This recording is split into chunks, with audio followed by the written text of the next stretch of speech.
Hi guys! Alas 8 na ng gabi, tapos ako nagtatrabaho pa rin.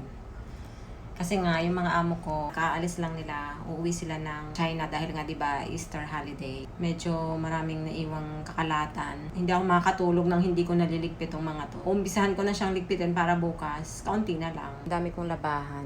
Ayan yung mga kalat na naiwan. O, diba? Meron pa dun sa loob. Dito, inumpisahan ko na ngang lagyan ng sabon ang washing machine para maumpisahan ko ng isatang ang aking mga labahan. Kasi medyo madami siya at hindi siya kayang isa lang ng isang beses lang.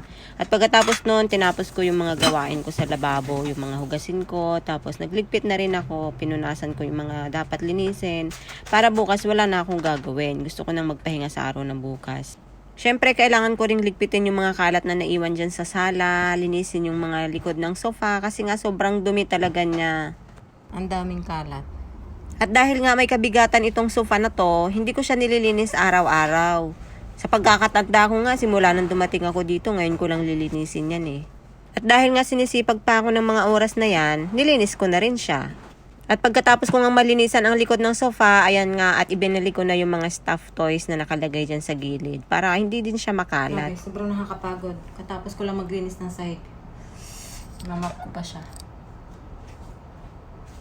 Siyempre, pagkatapos nating linisan ng sahig, kailangan ko rin siyang imap. Nilubos-lubos ko na nga yung pagod ko dyan para kinabukasan. Wala na talaga akong gagawin. Magtitiklop na lang ako ng sinampay ko.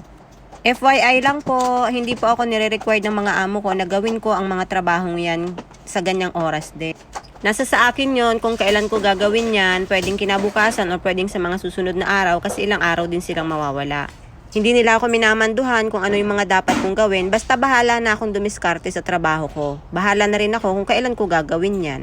Pero sabi ko nga sa inyo kanina, hindi ako makakatulog nang hindi ko na liligpit yung mga kalat na yan.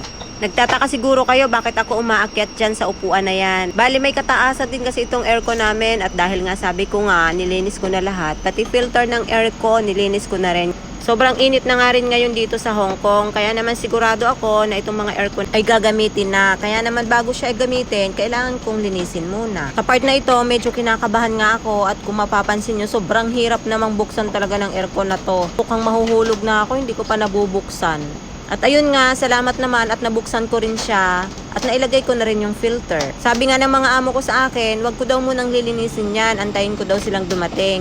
Alam kasi nila na medyo may katangkaran din ako. At dahil nga gusto kong matapos agad ang mga trabaho ko, sinubukan ko na.